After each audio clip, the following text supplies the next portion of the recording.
Hello, everybody. Hello and welcome. And welcome to Aoife Wilson. Hi, Aoife.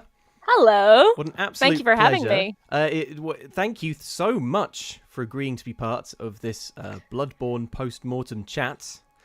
Any excuse to talk about Bloodborne, I am fully on board for. Gosh, it's so good, isn't it? Yes. So we've currently, you can see 3 of me on screen, but that's because you can see a little live stream Luke kind of in the gameplay window there. Look at you there. Look at you.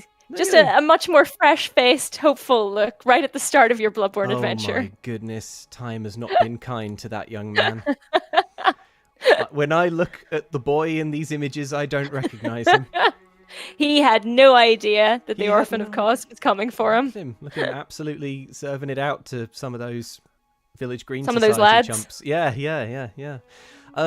But I can hide him for a moment. No, wait, no, I accidentally hit us. Oh gosh. There we go. There we go. Right there, I've hidden him. Successfully hidden him. I can bring him back. Excellent. Look at that. So Aoife, I recently finished playing through Bloodborne for the first time. You absolutely smashed through it. Thank you need to give more emphasis to that. You didn't just recently finish. You absolutely steamrolled your way through it. That's very nice of you to say. Yeah, I had a really, really wonderful time playing it. It is a good game, I think. One of those one of those good video games. But it was weird because having finished it, I felt like I had a lot of things I wanted to say and talk about, but absolutely no mental energy left with which to actually form those sentences. You do need a little bit of a rehabilitation period, I think. There is quite a come down from playing a From Software game. Yes. And it takes a little while to shake it off. Yes, absolutely. Weirdly, I think it was about sort of 3 days because I finished the game on Thursday, and weirdly, yesterday evening, Sunday evening, I just had this sort of urge. I was like, I could do I only did half of the Chalice dungeons. I could get into that. That's how it gets you. It doesn't take long, and then you're just like, once you kind of forget about all the pain that it caused you, then you're like, oh no, I could totally go for a little bit more of that. Yeah, I could get back into this. Why not? I think the obviously I only just finished playing through it, but I'm pretty late to the party, to use some Eurogamer parlance, because you and Johnny played through it on Eurogamer. Yeah. Even then, we were late to the party, though. Well, when did you do it? Was it 2018, I want to say? I think that's correct. Yeah, I think it was then. And when the game did came out. even come out? It came out. The game came out in 2015, I think. Wow. Yeah. So, which is feels like a very long time ago, and also not that long ago. Yeah. And what have we had since then? We had Dark Souls Remastered.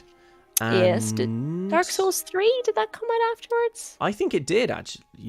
Or maybe. Yeah. Yeah. I think it did. They came out really weirdly close together. Dark Souls 3 and Bloodborne. You've played Dark Souls 3, right? Oh yeah, I've played. The one that I haven't played. No, the one I haven't played actually is Dark Souls 2, which we just started a Let's Play of that on the channel on Saturday, and I am completely new to it, and it's actually really weird coming back to it now because I recently, kind of in my own time, played through Sekiro. And yes. The speed of Sekiro is quite something when you go back to Dark Souls 2 afterwards. Yes, right. Well, I was I've been watching some of your because you've been playing it kind of privately, but also live streaming little bits and pieces, right? Little bits, yeah. And man, it's been amazing to watch you actually, because you are so on it with the deflects. That took time and patience, because anyone who's watched us on Eurogamer knows that I am a turtler by heart. I used to be all about just soaking up the stamina and putting the shield up, but I've tried really hard, and because you can't play Sekiro like that, can you? There's just no way. No. So it's so punishing. I found but let's start by talking about Bloodborne, I guess, in the context of the other Souls games, because all I've played is Sekiro and Dark Souls 1. So I relatively, compared to you, I've barely even scratched the surface. Okay. But I just felt like this combat was just right. It's faster, way faster than Dark Souls, and way more aggressive. Way more aggressive. There's none of the you don't have a shield. And they even make fun of that fact, because you can pick up a shield in Bloodborne. Oh yeah, and that's right, and it says something like it will not give you much protection or something. It says shields are great, but not if they engender passivity, I think is the that's it. Yeah, it's on one of the on one of the loading screens, which is just a brilliant dig. Yes. And so true, so true, because that's exactly what it did for me. I remember we played a preview of Bloodborne at EGX. It must have been like 2014, 2015. Yeah. And I was so excited because I already loved Dark Souls and I knew I loved Dark Souls by that point. But coming into it, it plays completely differently, because you have the gun, and you have to be aggressive because there are ways of getting your health back if you follow up on your attacks. Yes. And it's so clever the way they've combined those systems to force you to do it, but in a way that it feels natural, that you want to do it. I think that's true. I felt like I had completely perfected, by the time I finished Dark Souls, I felt like I was so good at managing my stamina and like just raising my shield just at the exact moment, like to take a hit and then drop it again to sort of, get the stamina back up. Get that stamina back, yeah. So when I started playing Sekiro, which is basically that idea of like raise your guard at the exact last moment, I thought I'd be really good at it. But I wasn't at all. I found the Sekiro combat so difficult. And I did too. To begin with. But then I came back to it like a year. So I started playing it when it first came out, and I got as far as the Genichiro fight, and it was too much. Like I had to go and do packs, I think, like literally that week. So you know how it is with Soulsborne games. If you stop playing it, you fall out of the patterns. Yes. Because it is very much about learning some of the bosses' fights, like plays and everything. And then I came back to it, and it just, for some reason, this time it clicked, because it's all about those swords clashing, right? Like the deflects at just the right moment. Yeah. And it's like, you get the bloodlust pretty fast. Once you figured that out, you're just like, more. That's awesome. I feel like I've completed Sekiro, but I'm still not completely sure that it ever really clicked for me. Like there are so many boss fights in that game that I ended up just sprinting around in circles. Really? Like, doing that thing where you sort of sprint around. It's kind of like a cheesy tactic. You can like run in, get one hit, sprint away. Yeah. I don't believe there's any such thing as cheese in From Software games. You know what? Like, if it works for you, then just do it. It's your game. Play I mean, if it gets you through, it gets you through. But then afterwards, I watched videos of people doing those bosses, doing it properly, and I was like, oh, this looks... It's infuriating, isn't it? And it's quicker. It's way quicker. Like a boss fight, it can be over in a minute, where it was taking me sort of 20 minutes, and then I'd die at the end, because I was... How long did it take you to do... did you do Ishin, the Sword Saint? Oh, the very final boss. It took me... do you mean like per attempt, or like in totality? Overall, when days. You're like learning, days. It was so hard. I think that's easily the hardest fight in Sekiro, which makes sense because it's the final boss. But the final boss of Dark Souls and the final boss of Bloodborne are not up there with the most difficult ones. I don't think. Definitely not. So the first I basically I managed to do the first couple of phases, because there's 4 phases, right, to the final boss in Sekiro, and the first 2 I could do them properly. I was like deflecting and stuff, especially because one of them you've kind of fought before. Yes. But the second 2 I just was... It was all about the umbrella for me. Good old umbrella. The umbrella.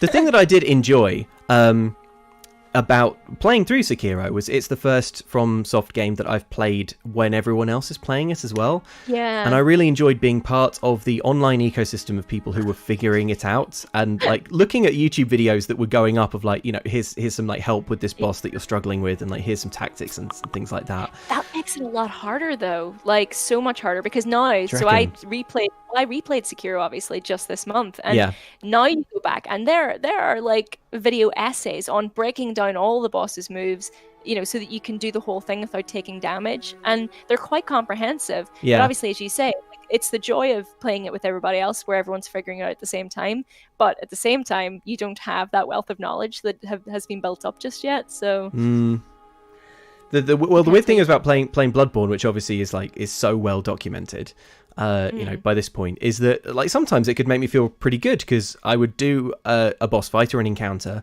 then I'd go on the wiki and there'd be like all this advice, and it's like, okay, here's what you want to do.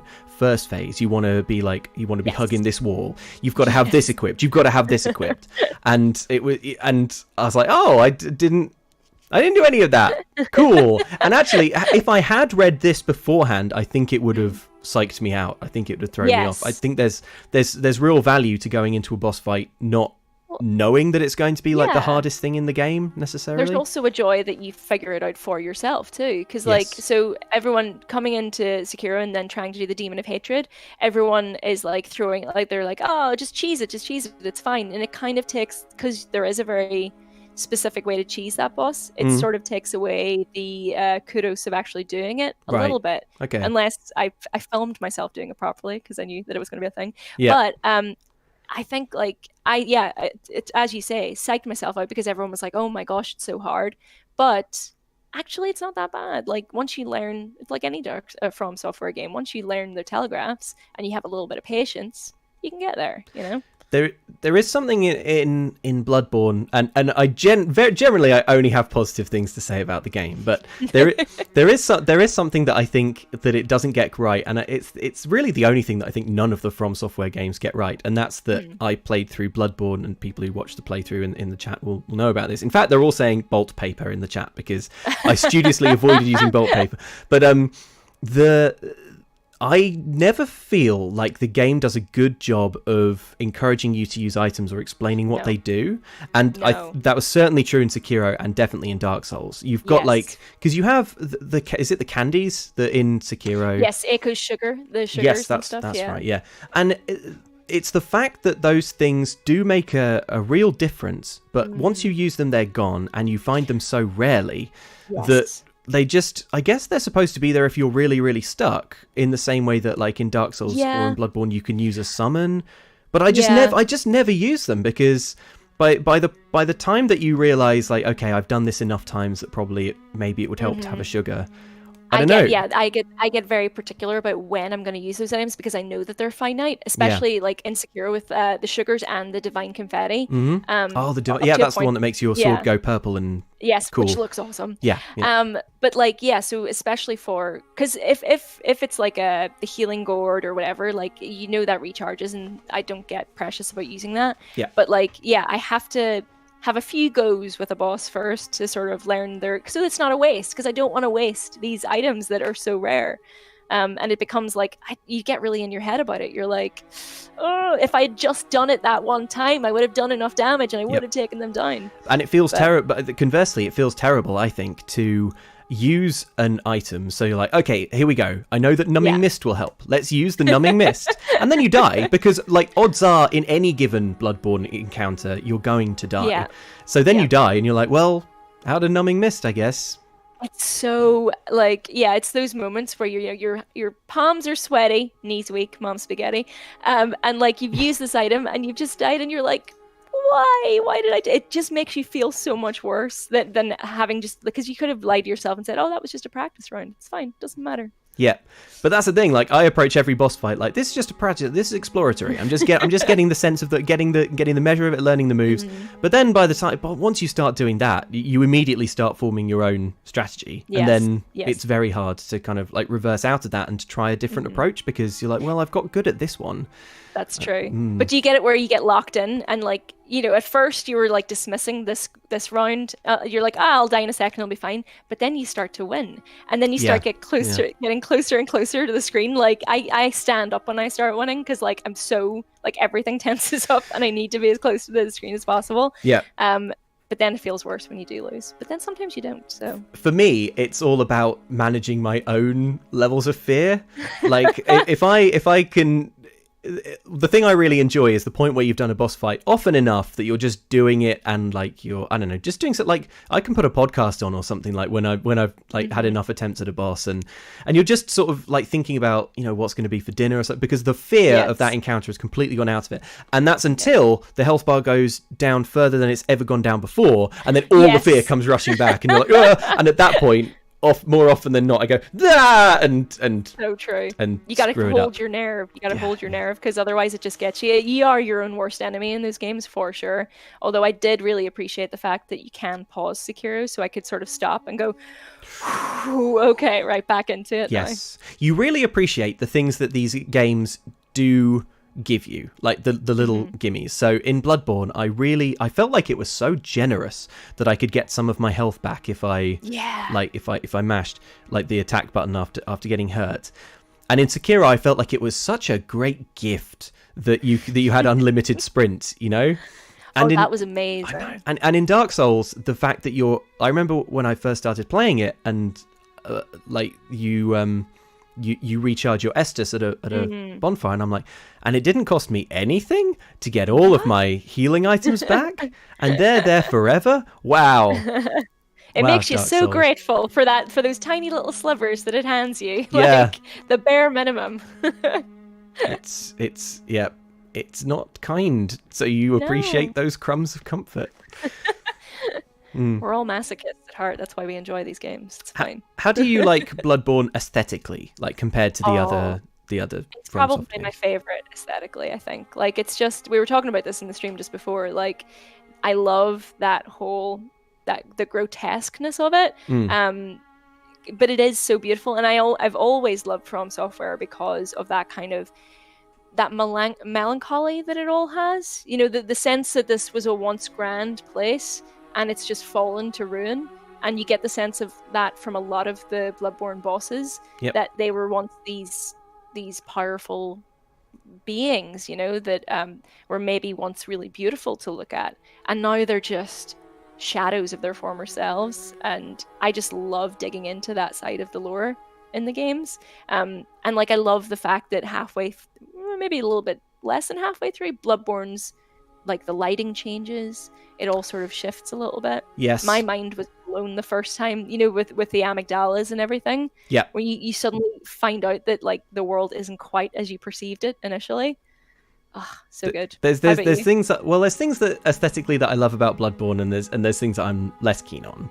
In the stream I kept calling everything horrible because I don't understand why everyone says that this game is so hauntingly beautiful, because I'm like, it's so gross, everything's so gross, it's dark, it bums me out, it's so dark and misty, everything looks cold and damp, but boy does it ever have an aesthetic, and like that's kind of, you know, that sort of Victorian London-esque. Yes, I was gonna say, especially like in the opening hours, I think it's never stronger aesthetically than then. It's like, it's so on point, like the wrought iron and like the wet cobblestones and like these sort of higgledy-piggledy buildings that kind of look like they're about to fall over. The level of detail as well is incredible. Like every single, in fact, just looking at the picture now, every single like piece of stonework, every little piece of ironwork or something, it's got so much detail. Like everything has just been perfectly molded. And I really like that. I also really appreciate that it does the thing that Dark Souls does, where the whole world fits together like a puzzle box that you you look into the distance and go, oh, I know, I was there. There was one point in a playthrough where I was like, what's that bridge down there? And the chat told me, like, oh, that's where you fought the Cleric Beast, the first boss. I was like, no way, are you serious? That's cool. So I love that.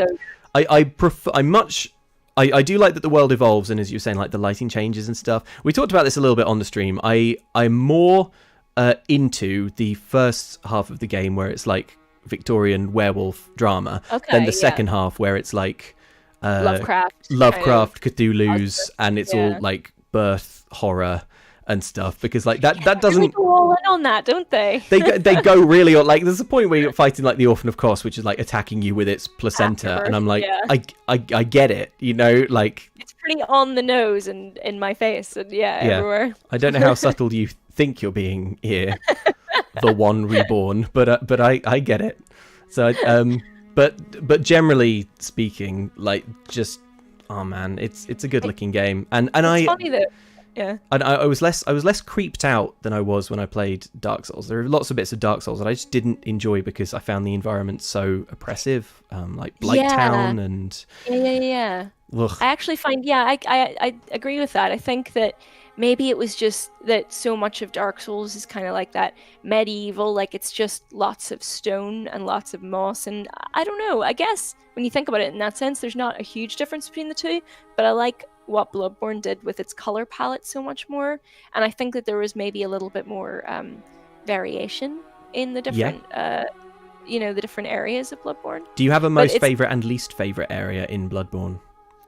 Ooh, I really like where you it's very small, but I liked where you dive into the lake to fight Rom. But I want to say that's Byrgenwerth? Byrgenwerth, yeah. I quite like Byrgenwerth.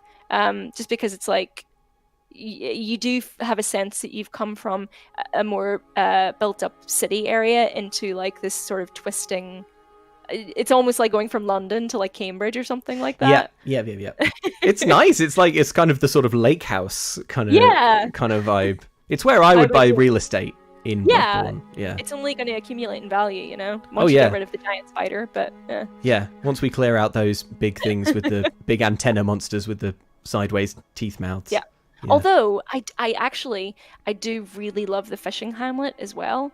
That's probably my favorite because of the whole lore that surrounds it. And it's very. Have you ever read Gyo by Junji Ito? It's kind of like the whole horribleness of like the rain and the fish, and like I can just smell that place when I walk through it. It's so twisted and so horrible that. Yeah, I couldn't help but like look up every little piece of lore that exists for that place. That's cool. It's so interesting. That's awesome. In fact, I'll tell you what. Let me see if I can do my duty actually by having this gameplay up. Let's see if I can find some Byrgenwerth footage. Everyone's asking if Canehurst is your favorite. Oh, Canehurst. Vampire time. Why would you not like Canehurst, Aoife? Canehurst is fine. I actually think I've blocked a lot of it from memory. I think we just had a bad there. Who was the main boss of Canehurst? Marta Ligarius. That's why. The Burger King on the roof. He was the worst. I think we really struggled with him. Absolute worst. I got very lucky in that boss fight. And I think a part of it was that just not.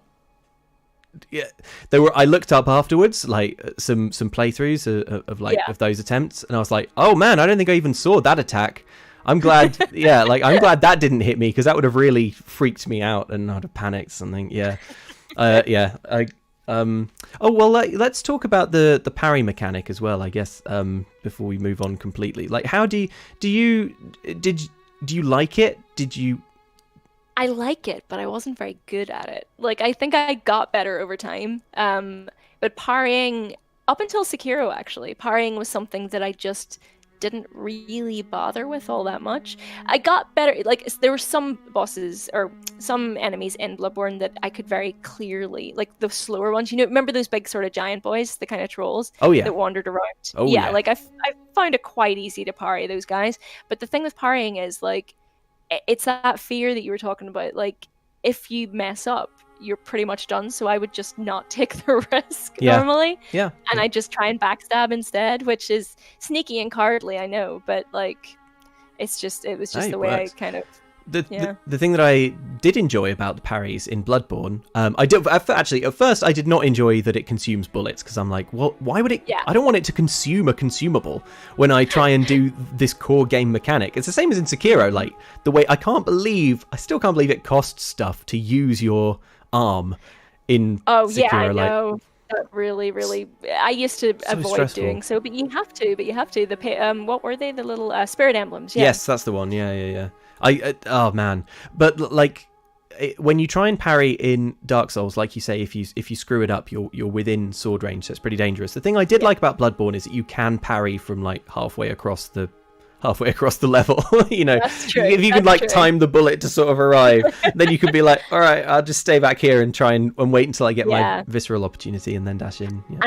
And they, like, the one thing that I'll say about like all the From Software games, they're so good at using audio to like really make you want to go in for the kill. That sound when you get the parry right.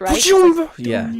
You're just it's my time, sprinting. Here we go, and then don't get there quickly enough, or get there and press the button in just like the wrong kind of way. So like it just doesn't take or something. Like, oh my gosh. Oh, there was a point in Sekiro where I missed in a boss fight. I think it was the first time you fight Genichiro, I think. Oh. Anyway, I got the killing blow and I missed it. I just like fumbled the button. Even though when it all slows down and like focuses onto the sort of red dot. Iris, I screwed it up. I was unbelievably angry at myself. Getting greedy is the cardinal sin of any of these games, though. You know, you just gotta dole them out and not get too carried away, because there's so many times I've died because I've seen the end, it's in sight, and then you start hammering on the attack button because you want to finish it off as quickly as possible. There's a bit actually. I'm going to skip to like in the footage. I want to find my boss fight against Maria, because there's a really, really clear instance in the end. Like I got incredibly greedy right near the end and really nearly like died and lost the whole attempt. And like when I watch it back, I'm like, wow, Luke, you really did not deserve that. Hang on, that's the killing blow. Let me. Okay, so it's here. So like, there's like an iota of health left. So I'm like, okay, here we go. At this point, I've lost it, and I'm scrabbling. I'm trying to get it, and my health just goes down and down and down. And you can see you just get to like so into it. You're just like, no, I can do this. I just one hit, but you can't have that. You can't have that attitude. I have such a love-hate relationship with Maria. I think I am in love with her. Like, she's amazing. She's one of my favorite boss fights because she's so graceful and so cool. Like, she's one of the coolest ones. But my gosh, she will punish you. That's the other thing that I would say about Bloodborne that I really loved is how many of the boss fights were against someone who was like also vaguely humanoid. Human. Yeah, like the hunters. Yeah, they were my favorite boss fights.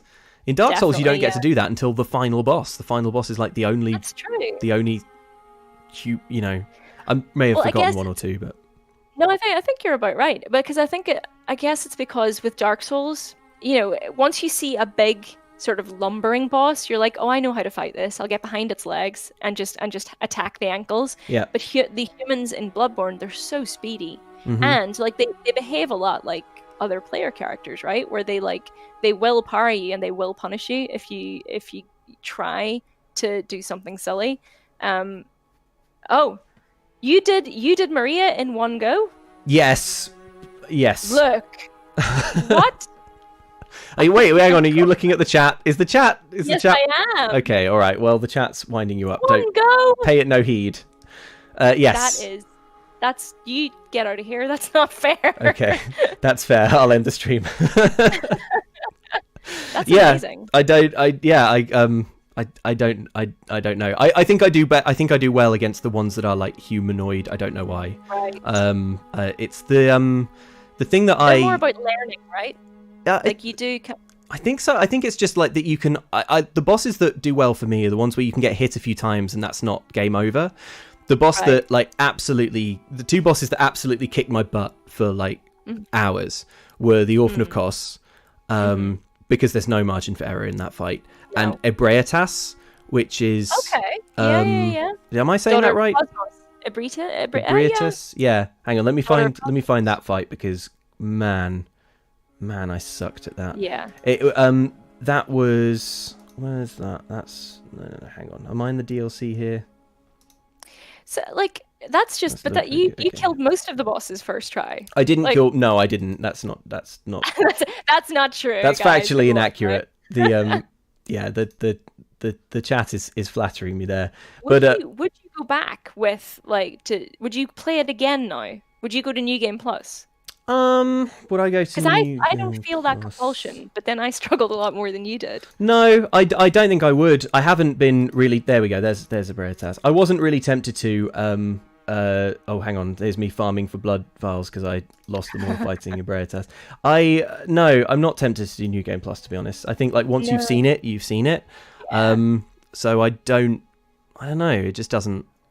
I fully admire people who are all about like replaying and getting even better at these games and like upping the difficulty, but Yes. that's not really why I play it, you know? I I do love the challenge, but I don't want any more challenge, please. Yeah. I'm sort of I'm kind of there for the aesthetics and to be able to say that I did it, you know? Yes. Like, and for me being able to say I beat Ebrietas eventually is roughly on par with being able to say like, and I did it on New Game Plus or something. So like, right.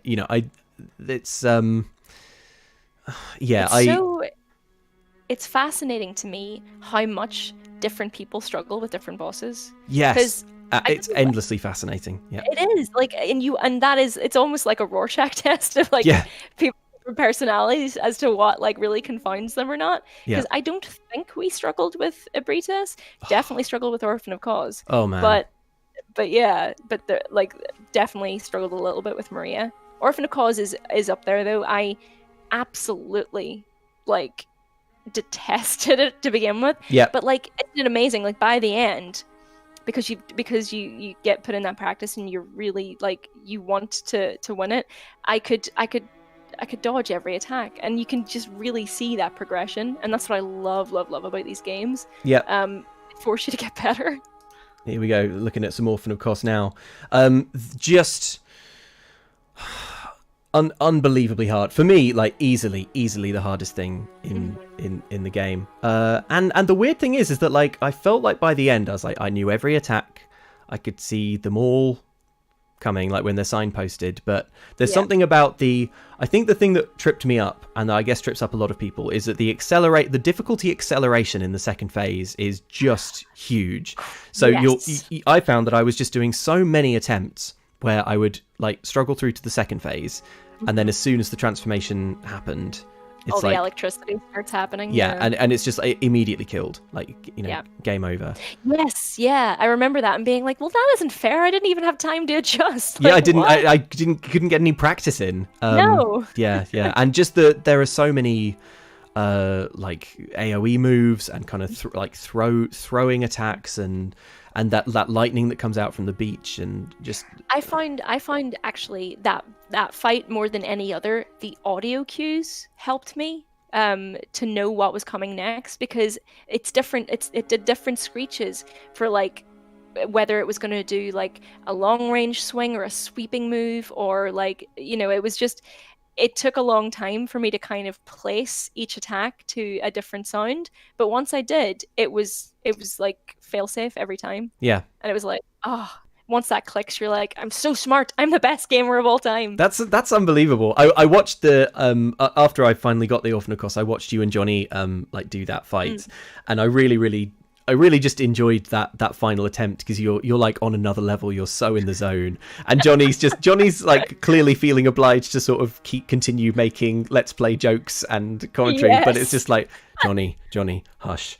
We're nearly there. It's like, it was like just watching that health bar like inch down, and it was so cool as well, because the attempt where you got it, you killed it, and then it killed you. I know. It was like, you've got folks, you've got to track it down on Eurogamer, but like it's the lightning from the beach, which obviously the orphan sets going. Then you kill it, and then the lightning gets to you, and I was going frame by frame through that, because I was like, if the lightning had hit just before the weapon comes down, I don't know what the game would have done in that situation, but it was an amazing moment. Because that was actually, because I'd played it on my own prior to doing that, and that's why I think I was a bit better at it, because I'd already learned a lot of its moves and attacks. But my blood was still up, like, and I was just, I wanted to do well so bad, and I knew that, because you know how you kind of get into like a very specific mindset when you're playing these games. Some days you have it, and some days you just don't. And it was really scary for us as well, like especially with Ornstein and Smough from the first Dark Souls game, where we really struggled, especially when we were doing a Let's Play like for a couple of hours once a week. If you don't have it that day, there's no video. So it was a really stressful situation to be in. I think like not obviously like world's smallest violin for all YouTubers ever, but like it's a really stressful game to be doing to stream, but like to let's play as well, because you're absolutely right. Like you set out to make a video, and I want a live stream to feature a boss defeat. Yes. And I don't want an entire stream to be doing one boss over and over again. Yeah, because that's not fun for me, and I have to imagine it gets less and less fun to watch as well, especially if I'm losing my sense of humor, which you're getting frustrated, and you don't want to get frustrated because nobody wants to watch that as well. Yeah. There was like the Orphan of Kos I beat between streams because I was like, I can't do it. So I left it to Let's Play Luke to handle it, and even then I was like, I'm tilting. I'm getting worse and worse and worse, and it's such an odd sensation where you're like, I don't see why I'm getting worse at this fight, because like I'm learning more.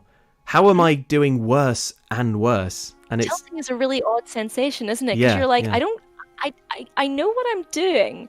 I can't make my hands do what I think I'm doing in my head. It's really, and I can't think of any other game that exists for me in.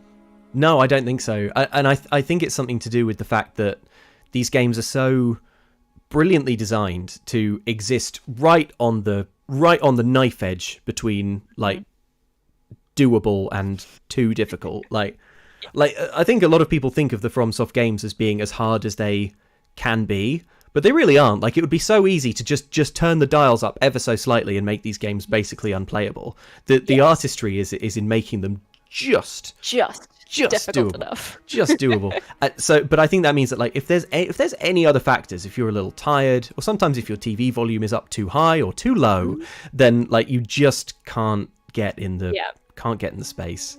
It's funny, yeah.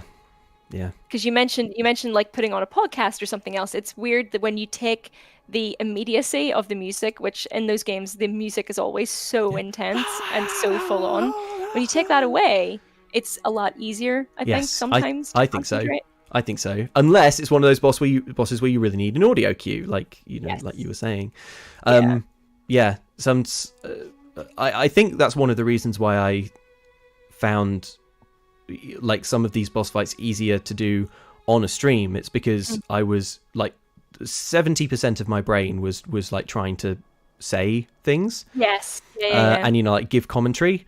And I think it really, really prevented me from ever overthinking or like double guessing any particular move. Definitely get too much in your head about some stuff for sure. Yeah. It's such a trippy psychological experience playing these games. I don't think anything's made me think about how I think about things more. Yeah.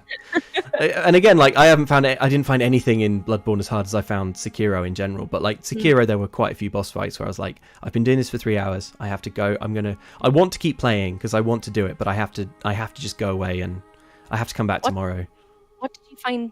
Which did you find apart from the final boss? What did you find really difficult there? Let's see. In fact, let me call up a list of Sekiro bosses because I want to do this justice. There's a few that optional ones that I just walked away from completely. It's right near the end. One of the drunkards. Yes, the last one, the fire one. Yeah, I watched you sort that out on stream, and that was just I gave up with that because you have to clear out the area first. Every time. Yeah, that's the most annoying thing about it. I think the trek back to the boss can often be the worst thing about the whole experience. 7 Ashina spears. The guy by the tower. Yep, found that unbelievably hard. Lady Butterfly. That was a days long situation for sure. What else? How about the Guardian Ape? How did you find them? The Guardian Ape is my favorite boss fight in a game ever. I loved the Guardian Ape so much, just because even like I think that took me two sittings. I think it was like I did it for like a couple hours, then played it the next morning and got it. but it took me loads and loads of attempts because it's very hard. The second phase is very hard, but just conceptually, visually, I love that boss fight so much. It's my favorite.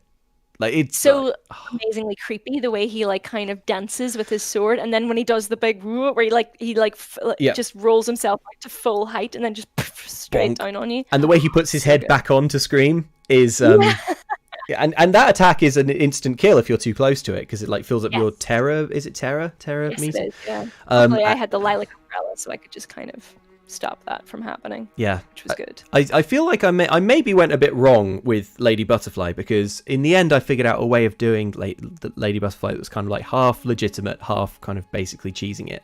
But I think that's the point where the game is like, I'm going to brick wall you until you learn how to parry properly. Yeah. And I think if I'd have been more patient and learned to parry properly, it might have set me up better for the rest of the game. Yeah. I think that's why I needed to come back to it like almost a year later with Geneshiro. Geneshiro is definitely a test of everything you've learned in the game up to that point. And if you haven't learned it, then you just simply can't progress. Yeah. Which I remember having this discussion not too long ago with people who said, well, is that right to do that? Is it fair to do that? Like, should a game's difficulty level bar people from playing it, especially if they've already bought the game? Because for me, the difficulty doesn't detract from it, because for me, it's tied up in why I enjoy it. Yes. But I do get the argument that, you know, if someone wants to enjoy, because Sekiro is a gorgeous game, its aesthetic is just amazing. If someone wants to enjoy that, I mean, they can't really, can they? If they don't get good at parrying. I'm completely in two minds about the difficulty mode thing. On the one hand, like, you only have so much time to make a game, and like it's already an intense process to make a video game as it is, like with crunch and everything, and like just trying to balance.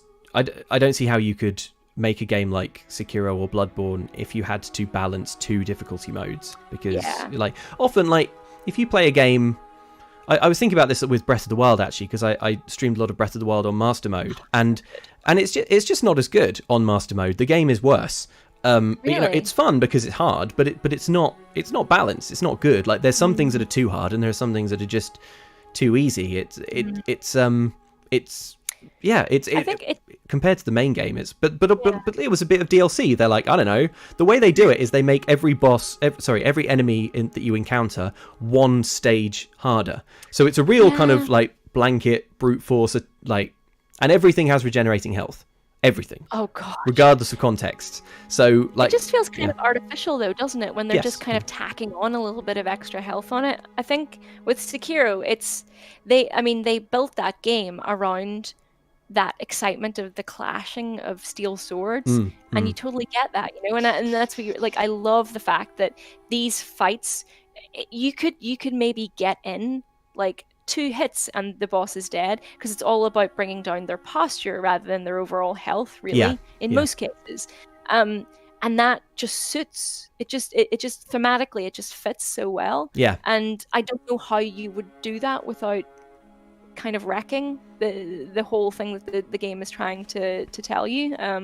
I don't know. It's awesome. I know what you mean. I kind of think like I sort of want everyone to, if you don't want to play Sekiro, I completely get it, but I don't know, it's just going to YouTube and put Sekiro no commentary, and like just watch someone who's really good at it play it well, and you know, you can enjoy the aesthetics that way. Maybe it's not quite the same, is it? But no, but you know, I think some people just don't have the time, and that's completely fair. Yeah. It is difficult, like especially when some fights do take a lot of, you know, of practice to get through them. But it's complicated. And I still don't really know where I land on it. Sounds like you land pretty highly. It sounds like you've done pretty well, especially where Bloodborne is concerned. Oh no! I just mean like in terms of like the debate of like, should there be an easy, you know, should there be? Yeah, I know. Well, like when that debate was happening about Sekiro, a lot of people pointed out that everyone's playing the game in easy mode because there's that bell you can ring that makes everything hard. What? Is there? In Sekiro, yeah, there's some optional thing you can go do. Hang on, I'll find it. No, thank you. Sekiro bell Make my gosh. Make game harder. The demon bell can be rung by the player to increase the difficulty of the game. No. So yeah, you're rewarded with better item drops, but it makes it harder. So yeah, so we all played Sekiro on easy mode. Easy mode, yeah. Oh my gosh. And we have to come to terms with that. We thought we were getting good, but we just weren't. We were coasting along. I know. Okay, so back to Bloodborne. Let's talk a little bit. We talked about mechanics, talked about the area. Let's talk about boss fights. I want to know favorites, both in terms of like aesthetically and like the sort of encounters. I thought the boss fights in Bloodborne I enjoyed them overall more than Dark Souls and more than Sekiro, because I just thought there were more cool bosses. A lot of the bosses in Sekiro are basically humans, and that's boring. I guess so. Although it does have, the Divine Dragon is basically just not really a boss fight; it's a set piece. But don't say that, Aoife, because that was one of the ones I found not too difficult. So it's important to me. That one and the Sakura Bull, is it? Those two. Those are the only two bosses in Sekiro that didn't give me loads and loads of trouble. So I bet if you went back to it now, though, you would not have any trouble. It really is. Once you get powering down, and I say this as someone who was really bad at it when I first came to it too, and never thought that I would actually. The only reason I went back to it is because I really enjoyed Ghost of Tsushima and wanted more of that aesthetic, and I was like, it's always been a black mark on my record that I never finished that. Maybe I should do that now. And yeah, once I was like into it, I was like, why did I wait so long? It's great. But anyway, sorry, we're going back to Bloodborne. Oh yeah. It's difficult to not get sidetracked by Sekiro, because Sekiro is great. Okay, so let's begin with all right, who's the first boss in the game? Oh, it's that the Cleric Beast? The jump on the bridge. Yeah, Cleric Beast. Yeah, here we go. All right, I'm just queuing up some footage of it. I think I tried it once and then died embarrassingly. Here we go. Oh yeah, here we go. I had to go back and do it. There we go. Cleric Beast. I thought I didn't like this boss very much as a first boss. I think it's a weird introduction, because the combat is not the way you beat it. It's not really like anything else in Bloodborne. You're totally correct. I was gonna say it almost felt like that boss is there for people who are coming expecting Dark Souls. Because it moves in a very similar way to Dark Souls bosses. You can attack it in a very similar way, where you just get behind it, get between its legs, and its attacks are very big, very blocky, kind of more easily avoided. Yeah. So it's almost like it's easing you in a little bit, if that makes sense. I think, I suppose that maybe if I think about it like that, it is very, very similar in a lot of ways to the Taurus demon in Dark Souls 1. Like, you're even on a bridge. Yes. It's I think the fact that because you're on that bridge and it's an enclosed space, dodging is hard. You're likely to get one-shotted, so you don't get much practice with the rally mechanic of getting your health back. So it's I like the design, but I have to say I didn't especially love the boss fight. It's not particularly memorable, although it is the boss that most people will probably see. Although it technically isn't the first boss, it's technically optional. But yes, it's completely optional, I think. Yeah. Oh, look, I'm using Molotovs to defeat it, which is the only time that items were useful in the whole game. Yes, right? I know. Yeah. Fire bombs can sometimes be handy too. Yes. Look at your wee fist pump. Yeah, well, it was a simpler time. I think we have Father Gascoigne, the next boss in. Gascoigne is the real first challenge, isn't he? Yeah, Gascoigne is hardcore. But I loved this boss fight. This feels much more like, having now finished the game. This is like classic Bloodborne. Classic Bloodborne, because he's a hunter. He fires his gun, which is so. If you've only played. The first time he did that, I was like, "Excuse me." Only I may fire the gun. Gascoigne. It really, really wrong-footed me. Like the fact that he can sort of shoot you from afar, and he's just as fast as you. Yes. I think this is the point where I maybe started to appreciate the value of parries. Yeah, very much so. And the arena, I think, in this boss fight makes it a lot harder and sometimes easier than it should be as well. Like, I know there's a cheese that a lot of people did early on where they jump and run around, like they do basically circuits of the thing where they like jump on his head and stuff. I've done this boss 3 times, and the first 2 times I accidentally cheesed him. Oh, okay. Because the first time he got caught in a tree and he just died. I don't even know why he died, but he just straight up expired and I wasn't touching him. And the second time I think I did use that cheese because I was just having a bad time. The third time I did it properly, so I'm retaining bragging rights a little bit. But of course.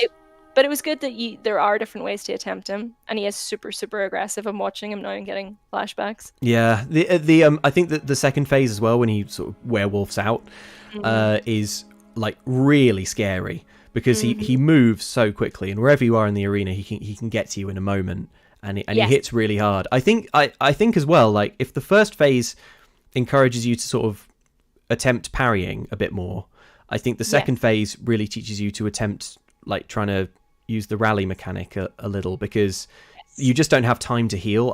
When I was dying in this fight was when I was trying to heal. Like you go to heal and it's like no, splat. So, and that's a really vital thing for you to learn as well, because I think, like, especially coming from Bloodborne, you tend to hide behind your heals a little bit. You're like, back off, back off, back off. I need a moment. Whereas this, it's like, no, we're full out offense all the time. Yeah. But did you use the music box again? I did, yes, because I was live streaming it. I had like 1,000 people telling me about this music box thing, and actually, I would say like all these like all the little kind of tricks and tips in Bloodborne, it was really helpful, and it's really cool. Like the lore behind using that music box is fascinating, and I've got so much time for that. It's awesome. Yes, definitely. But like it's not a great big advantage. He's sort of wrong-footed for a moment. I think I died once just like fumbling my items, just trying to get the music box to play.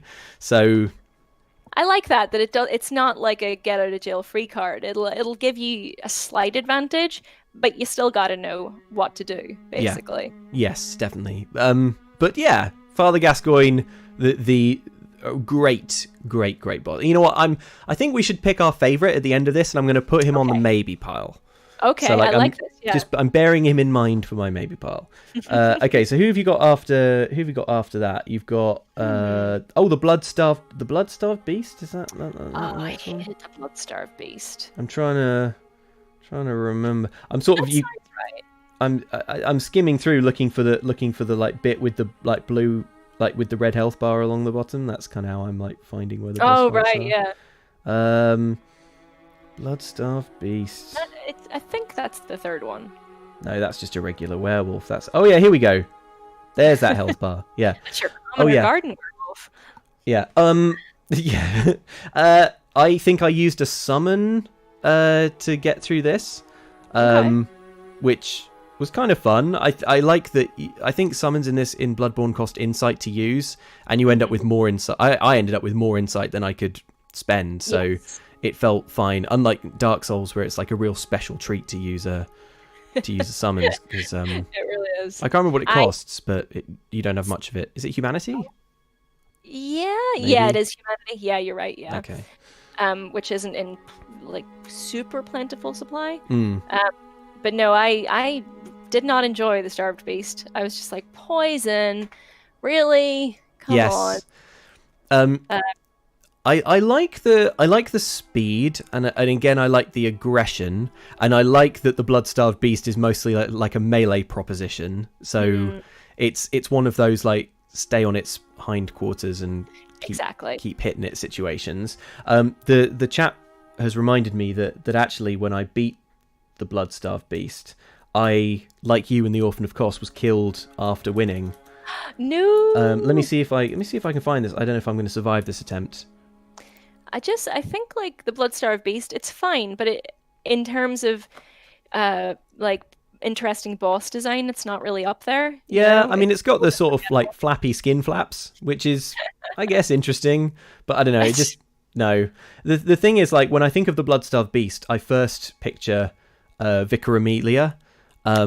Because like I think sort of design wise and it's kind of similar, but that's better. There we go. Prey slaughtered, and I haven't noticed that I've poisoned and that my health is draining away. Still counts. Still counts. Here we go. Look, livestream Luke is getting into the post-match analysis now. He's like, yeah, well, once I did this, once I did that, I sort of had it. Haven't even noticed I'm poisoned. Gosh, it goes down really fast though, doesn't it? Yeah. And then I don't know. It's fine. It was fine, and I actually really like the area leading down to the Bloodstarved base. Do you remember that? Kind of like a big twisty, turny path. Oh yeah. That's right. It's very, very dark and very dark and moody. Yes, that's right. You have to you have to sort of like jump your way around some like buildings and stuff, which is like around the edges of Yeah, very cool, very cool. But yes, I'm with you that, like, apart from that, I like bosses that have a bit of story behind them, and I don't know that had a great deal. I'm sure there's some lore as to why it's there and why it's doing its thing, but I'm sure there's a gigantic amount of lore that I just nothing happens accidentally in a From Software game. Yeah. Hang on. I'm gonna call up a list of bosses in order so I don't miss any. So we did. What's after you? Then we've got Vicar Emilia. And I thought Vicar Emilia was a really cool boss fight. Oh, there we go. Look, we're on it already. It's like the Blood-Starved Beast, but like cranked up to extreme. A really cute Afghan hound. Yeah, she looks a bit like the Dulux dog. I mean, I know that's not the breed, but I think it's just the sort of like the She's what you were saying, that I think she's that sort of gated boss who's kind of testing you a little bit, and seeing what you've learned so far. I think so. She will take you to the cleaners if you haven't taken time to get more familiar with the systems by that point. Yes, a really good balance in this boss fight, I think, of like the need to.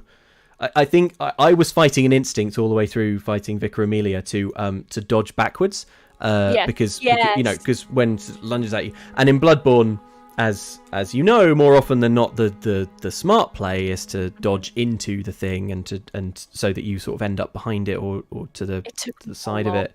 To do that learning in my head, like, don't dodge away, dodge forward. It's like such a simple thing, but it makes a lot of difference in a lot of these fights. And actually, like, with the benefit of hindsight, looking at Vicar Emilia now in the footage, like, she's so front loaded. Like, she's got a big bitey mouth and huge arms. I feel like the boss design is really clearly telling me, like, you need to be behind this thing. Yeah, you don't want to be up here in her face. But nevertheless, the temptation is massive to back up, to run away. I generally once I've kind of beaten a boss, all of their systems go completely out of my head because I don't need them anymore. But one move I always remember her doing is she kind of like does this, doesn't she? Like, she just comes at you arms in front of her. Yeah.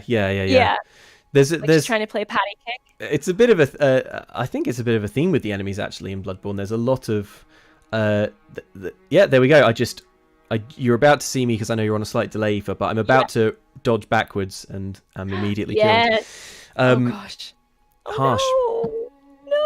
Yeah, there we go. But you're right. There's a lot of enemies that have just absolutely from nowhere. Even just like the kind of random like mobs and stuff, ones that aren't bosses, they've got an attack that's just like like that, and you just end up getting mangled in moments. Vicar also. Vicar Emilia, really cool cutscene. Yes. And I feel like the lore is good there as well as like there's a whole like transformation. It's kind of sad, isn't it? Because she's not necessarily bad. She's like been protecting the place, or she's been because she heals herself as well, which I guess is like sort of hinting at the fact that she's almost like aligned with goodness and light and things like that. But I think she was, it was her transformation. She held out as long as she could, and then gave in just in time to fight you. Yeah, good timing. I mean, if I was her, I wouldn't hold out. I'd be like, let's shed this mortal form. Let's become the Dulux dog of death. I'm ready to be the goodest girl. Yeah, exactly. That's the way to be. Oh yeah, really cool boss. I like the antlers as well.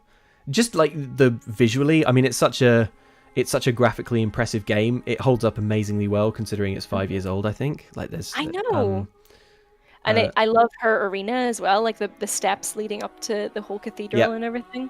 Yeah, it's really cool. It's my favorite kind of boss arena. It looks really pretty, but there's nothing to get stuck on. Like there's you can basically kind of dodge and run around almost infinitely, and you're not gonna get like tripped up by the Also, because the area is so big, the camera doesn't like break lock on when she jumps around and stuff, which is just the bane of my existence. The camera in these games can be just awful. Yeah, I feel like they built it for Dark Souls, where everything moves much slower, and it's a little bit more reasonable there. But then they obviously, in the same with some of the same tools, they built games like Bloodborne and Sekiro, and the camera just cannot handle it when the boss like jumps up in the air and stuff like that. Yeah, but that's when you need to be locked on. Yeah, and I never ever want to lose lock on. Like I know some people, like there's some fights where they're like, "Oh no, it's better without lock on." I can't. It makes me really nervous when I have to control the camera myself. There's there's boss fights I've done in Soulsborne games where I'm like, oh, I think this is easier locked on, without lock on, but I never want lock on to break. Like, no. If I've locked on, stay glued to it. Break everything else. Break the whole game geometry before that happens. Yeah, great boss fight though. Really, Vicar Emilia, primo stuff. Vicar Emilia. Who's next? I think it's the Witches of Hemwick, which is like a sarcastic joke meme boss that I died to. To be fair, Johnny died to it as well. Was it Johnny or was it me? I honestly can't remember anymore.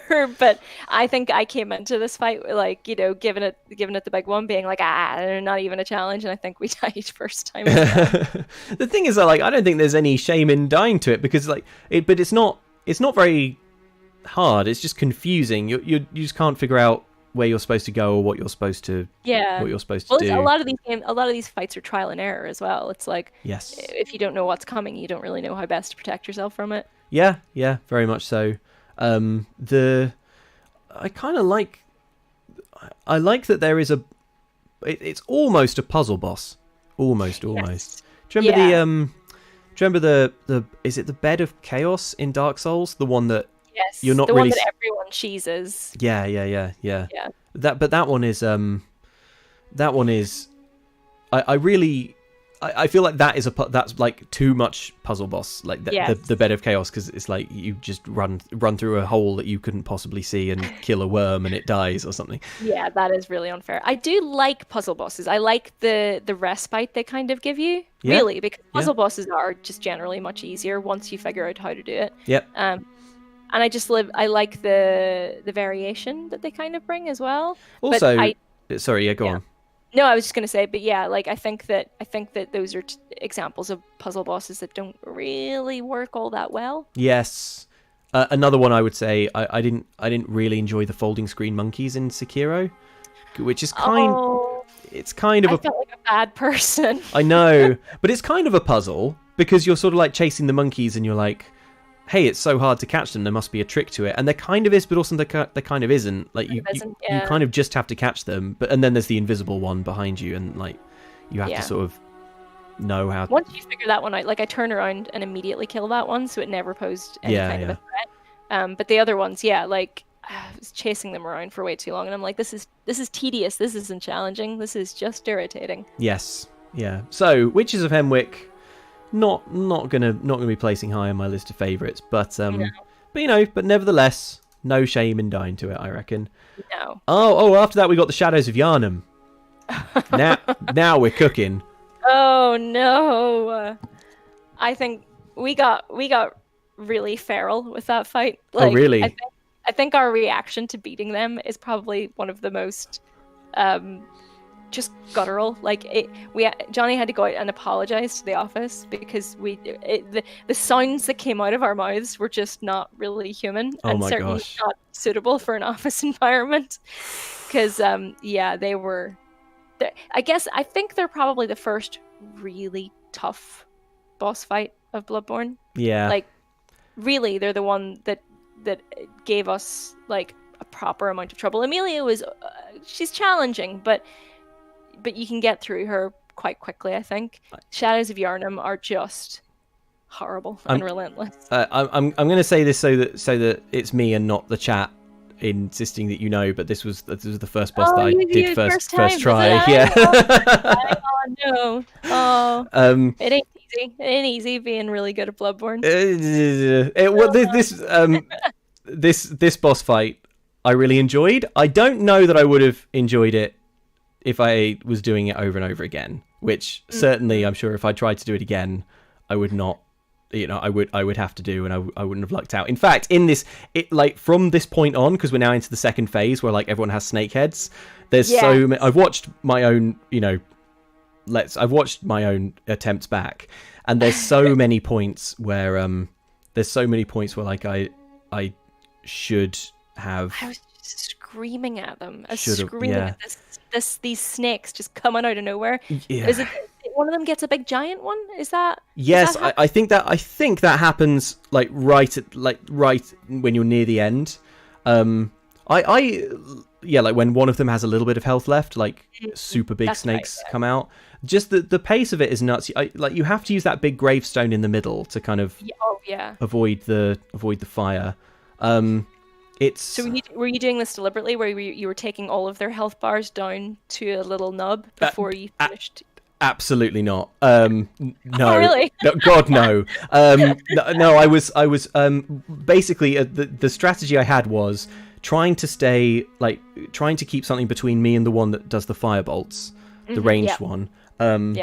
Because if I know anything about games, it's that the one that's a wizard is gonna be a glass. Yeah, don't be on fire. And also, like, probably that one's gonna be the easiest one to kill last because it's squishy. It'll be squishy. And apart from that, it was just trying to stay out the way, get opportunistic hits in. I got a few parries in this fight. Here we go. We're about to see the big snakes, I think. Yeah, big snakes. I think maybe it's when there's just one left. Yes, that sounds about right. I think he's got a full health bar. Oh my gosh, there it is. Oh. I think by definition this fight's always going to feel a little anticlimactic at the end because you've got one left. Well, maybe I guess that's why they brought in the snake, right? So that it's not just the boss fight divided by 3. I wish they hadn't bothered. Really? Yeah. Well, yeah. I don't know. I found this fight very intense. It's cool, but they are not super interesting, I don't think. And it's but they are exciting. You can't say like this fight is. I find it exciting. Yes, because they are quite unpredictable. Do you know what it reminds me a little bit like? There's two hunters who both have electric weapons who you meet like outside the Vicar Emilia church. In fact, that might even be in. Hang on, no wait, is this stream all? Oh. I hated this least favourite area, the forest, whatever it's called, the magical forest of bad mystery. Yes, with all the tangled snakes and everything. Yes. Yeah. I hated that. I didn't like it. Didn't like exploring it. Yeah. You went into that fight with 50k echoes. Did I? Oh, yes. So that was another thing. I didn't realize that the boss fight was there because the chat was telling me like boss fight coming up, and there was a point where I walked into the arena, and there's the door that you walk through afterwards when you're finished. Yes. So I was like, I think the bosses are through there. That's where the boss is. Yeah. So I really like a fool, wandered in and nearly. Well, then do it, right? And also, like at the time, 50k echoes. That was, by the time you finish the game, that's not even. I'm sure you probably didn't get this a lot because you were one-shotting all the bosses. But like once we did do that a few times where we mistakenly went into an arena and then knew that we got to carry these echoes out with us. Yeah. But it got really it just got really hairy when when you drop your echoes, but you've got to pick them up before you really get into the boss fight proper. Yes. So it's just rolling, get to the echoes, and then repositioning yourself to actually start the fight. Yeah. It's stress I didn't want or need at that point in time. I mostly don't bother. If I lose them in a boss fight, I'm like, they're gone. They're gone. Also, like there are some farming spots for echoes in this game that are so easy and so convenient. That like I never really worried too much about losing. I think maybe. So well, But it's like, I was like, well, I can go get them back. Like the killing all of those students in the lecture hall, like that's the sort of, that farming spot. I was like, I can get these back in like 15 minutes of quite easy, mindless gameplay. The footage that I've got on now is the two hunters who have like electric weapons. They were tough, yeah. But I really I got a lot out of that fight. I found it really exciting. Isn't it sometimes how the smaller fights are actually a lot more fun than some of the bigger, more set piece bosses? Yeah, definitely. There are 3 fights I think in this game that really push you in terms of like crowd control. And it's the shadows, these 2 jerks, and then there's 3 hunters in the Nightmare Frontier. They gave me a lot of trouble, like a lot. It really does, but it really makes you feel like proper, you're just ganged up on, you're just being bullied into a corner, and you're like, no, absolutely not, I'm not standing for this. And it's so frustrating, like getting in a good dodge and like landing a hit on the one you're locked onto, and then just from off camera, it's like, bleh, like from somewhere else. Just coming in from the side. Oh, completely unreasonable. But yeah, I how do you feel about the Shadows of Yharnam, Aoife? Having sworn so loud you had to apologise to your colleagues. Yeah, well, maybe it's because of that. The whole theatre of that fight outside of the actual screen, but I have fond memories of it because we were so invested. Like it's not even, I don't think it's the most exciting fight, and I don't think it was our best fight. But it definitely got one of our biggest reactions. Couldn't tell you why. I think we were just both fully invested in it at that point in time, and so I really liked it because there's always something going on from one corner or another. So it is that crowd control. I like that aspect of it because you don't see that a ton in these games. Yeah. So I do like when it's employed to great effect. There's no chance to relax. Definitely, it's like really, really intense. Just scanning screen.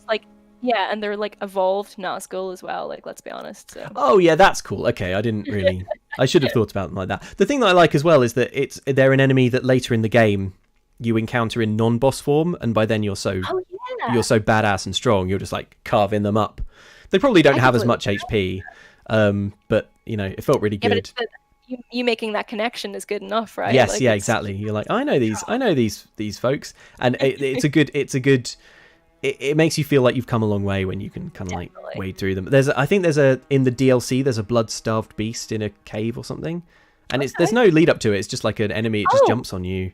Yeah, I do remember that. It's like, and actually, I think you get invaded around the same time, don't you? Because I remember. Yeah, there's a guy with a big club or something. He's got I think it's a guy with the Gatling gun. Yes, that's it. Yeah.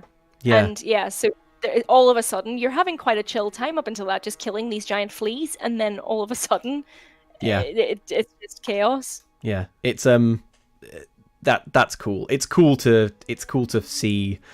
It's cool to fight a boss again, and it's easy because you're so leveled up by that point. Because you never feel leveled up in this game. You never feel like you're getting any stronger because everything scales with you. Yeah. I think Bloodborne, just getting slightly off topic, I think Bloodborne is one of the very few instances where I enjoyed quite a bit of the DLC, even more than the main game. Yeah. I really enjoyed all of the bosses in the DLC. I think like Vicar Emilia, Astral Clock Tower, Maria, and Orphan of Cause, obviously. I think they're some of the best boss fights in the entire game. By far. I quite agree. It might be the best DLC I've ever played. Yeah. I don't think that's too controversial. Yeah. DLC. Like, it feels like there's a lot in it as well. Yeah. Like, it's meaty. And I love all the new stuff that it brings in with regards to the story as well. It's great.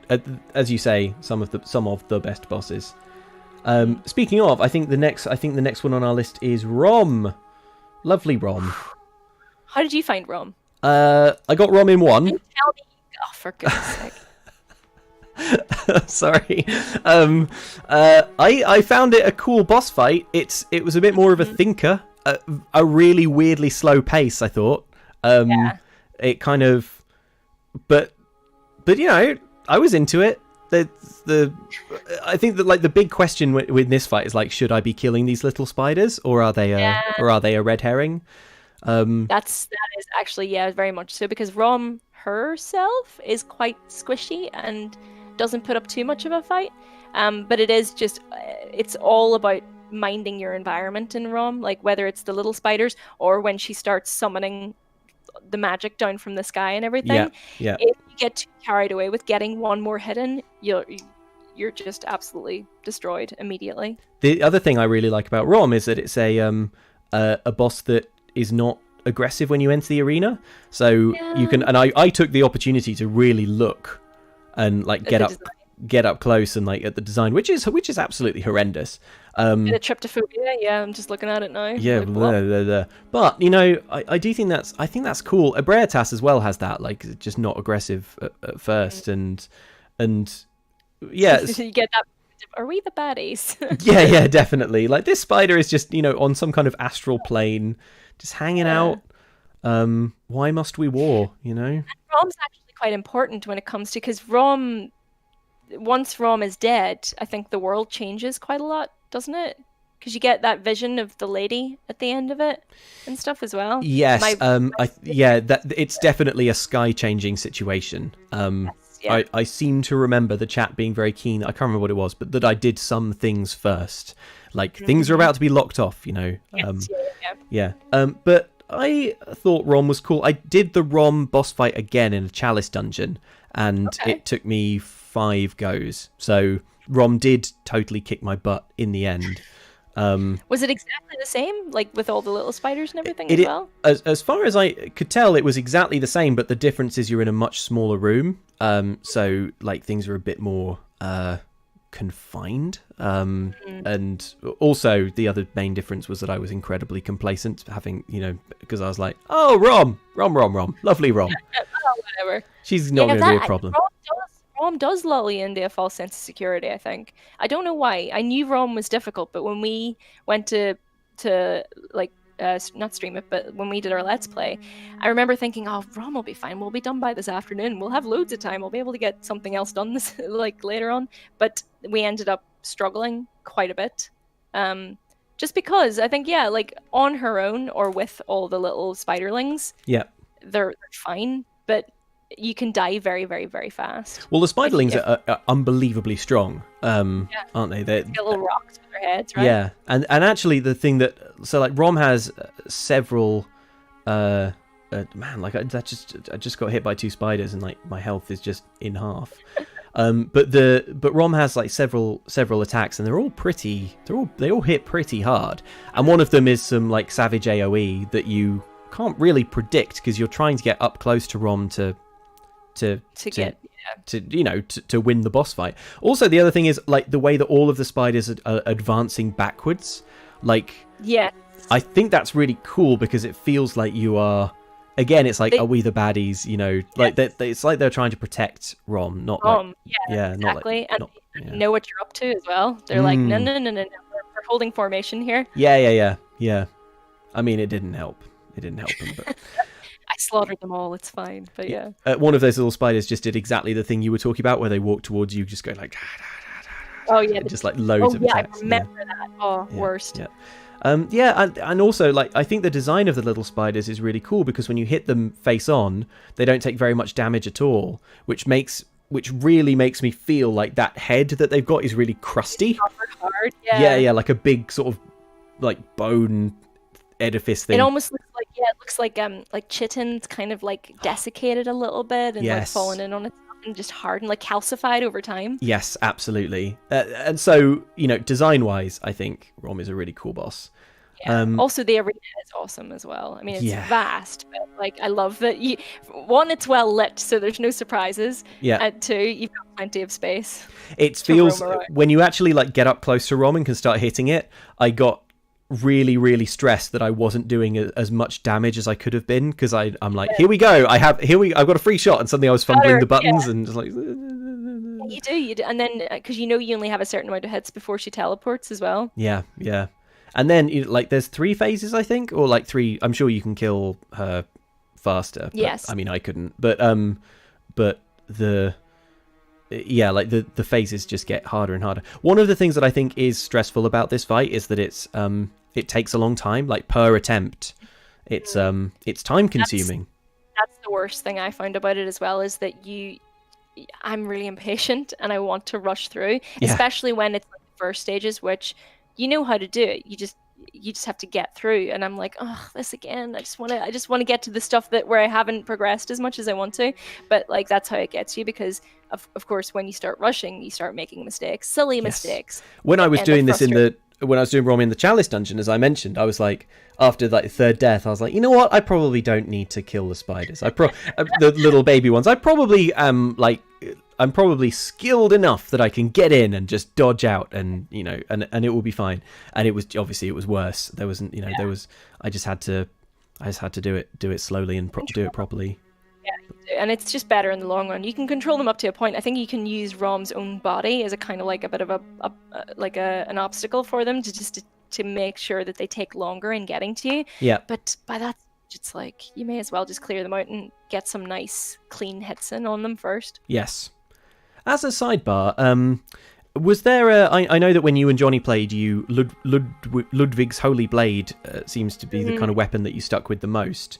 Is there when you played it through the first time yourself, like offline, what was your weapon of choice basically? I'm trying to remember now, like, because I certainly used the saw cleaver. That was my first one, and it always has been. I'm watching you now, and I'm like, which one is that? The axe? Is that the hunter's axe? That's the axe. I used the axe in this because I felt like it was better for the little spiders.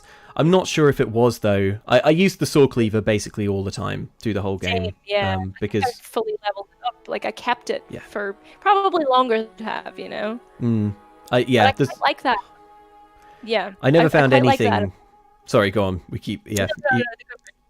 It's just that I like that about Bloodborne specifically, where you're not being given tons and tons of weapons and armor and everything all the time. You actually can spend a bit more with each weapon and upgrade them, rather than just having a constant production line of weapons to use. Yeah, and it's a real treat that armor is basically useless or that doesn't do anything like that. It's something that you don't have to think about. It's a real gift. It made it.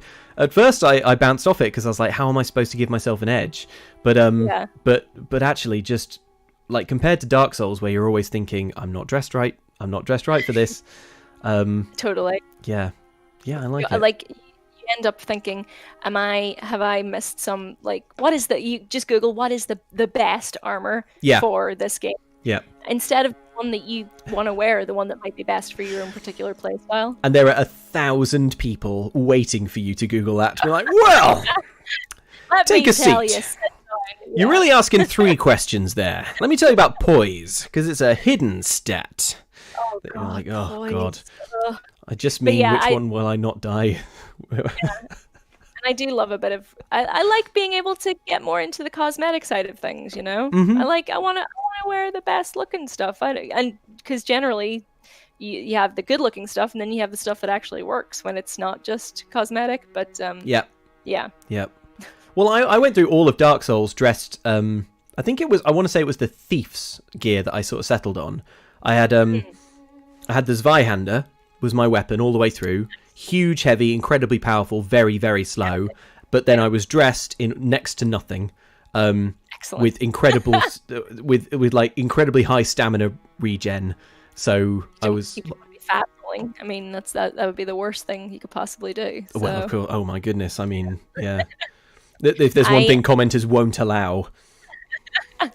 I am a big fan of quick weapons, so I don't really like. It was only I had to change my playstyle towards the end of our Bloodborne Let's Play, but I quite like get little hits in, like death by 1,000 cuts, and get out again. Yeah, just like that. I make those noises when I play as well. And I'm a total convert to that, because I stuck with the saw cleaver all the way through, and it's so fun and it's so quick, and I love it. Right. And the transformed form is pretty good, and it's got a cool combo when you sort of like flip it out mid attack. Look at it. It looks awesome. It looks like a giant, a shaving razor thing or something. It's also the one on the box art, which that shouldn't sway me, but it really does. I'm like, this is the iconic thing.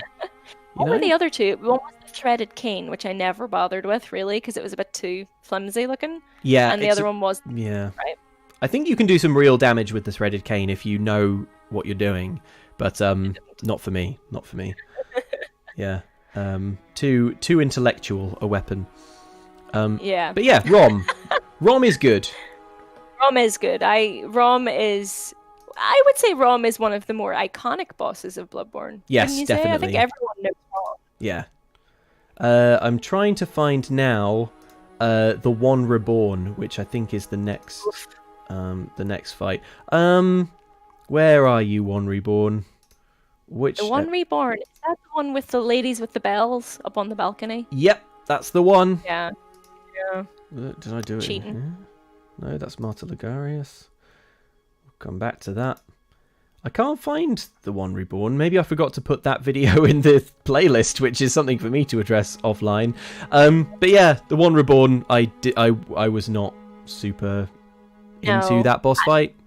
Not that hard once you... Yeah. Slow. Once you remove the bells, it's like, whatever. It's kind of not that memorable. It's a big blob. It's a big blob in the middle of a kind of mezzanine, and there's just not... It's kind of important to the lore, if I recall correctly, but it's just not interesting. Doesn't really have a big move set. What is it? Doesn't it kind of like pulse out little spikes and stuff? Like, it's just kind of dull. Yeah, it can do one that's quite memorable where it like rains gore from the sky. Like, oh yeah, that kind of. Yeah. I think it follows you. That's pretty freaky, but the music from that boss fight elevated it way more than it deserved, I think. Oh really? Yeah. Oh, I don't remember the music, but I'm sure, like all the music, it was amazing, and I was not paying attention to it like I should have been. I'll listen to it afterwards. I'll find it on YouTube. Oh, it's worthwhile. Dark Beast Parl. Dark Beast Parl. That's in the Hypers or something jail. Hyperion jail, yeah. That's the one. With electric wires. It's super effective. Yes. Okay. So wait, hang on. Where am I? I'm completely lost track of my own playthrough. I've got no idea. Parl was quite early on. I think. Well, more early on. I think that might have been back a few episodes for you. Yeah.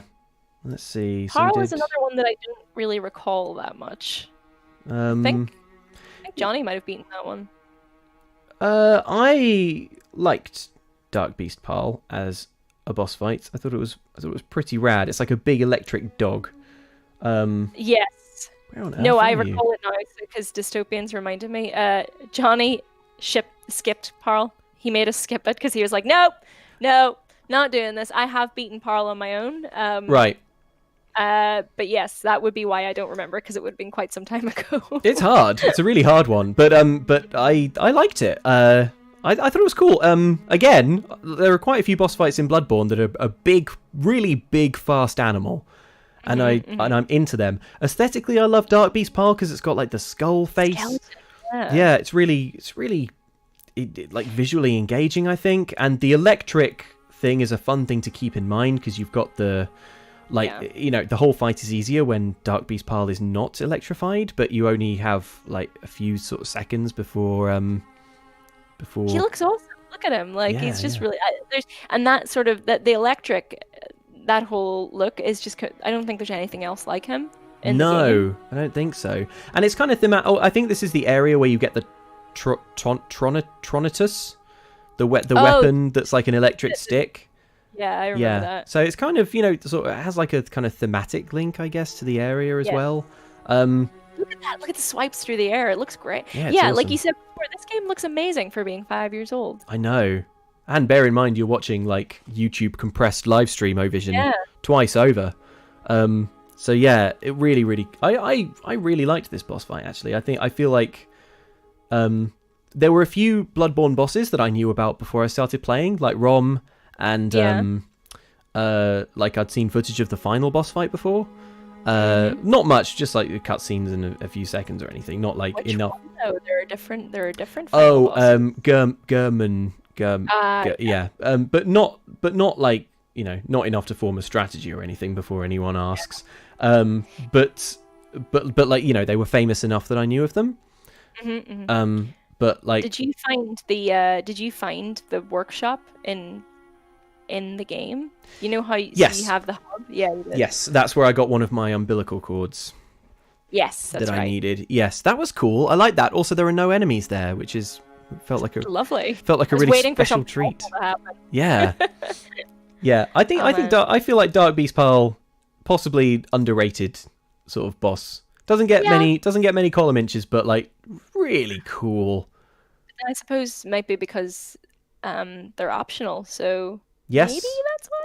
Yes, quite possibly. I think you kind of have to go out of your way to find him. I think he's quite easily missed, actually, because from memory you have to go out like a weird exit of the jail, and there are those guys with the sacks around, and I hated those guys. Yes. So any way I can avoid those, like I will take the other direction. Yeah. Absolutely. So yeah, I mean, it didn't feel optional for me because I had the chat kind of like hive minding me down. It was like, go down this, go down. It was cool though. I think I did it with a summon. I think this is the attempt where he dies. Yeah, and I have. Yeah, who's that? Defector. Defector Antal. Yep. Nice. Yep, helping me out. Oh man. Looking at this fight, I'm like imagining what a Bloodborne 2 would look like, and I'm getting myself really like hyped up for it. How good would it look though? So good. I wondered if you were going to say it makes me wonder what Dark Beast Pearl would look like with all of its skin, which I'm also.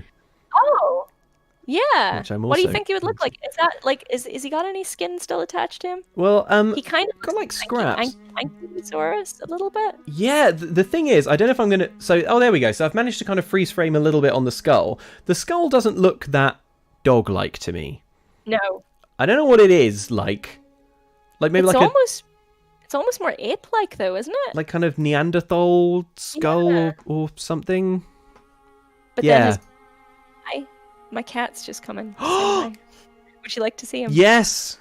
Aoife, you need never ask. Oh, hello! What a treat this is for the viewers. Oh my good. Oh!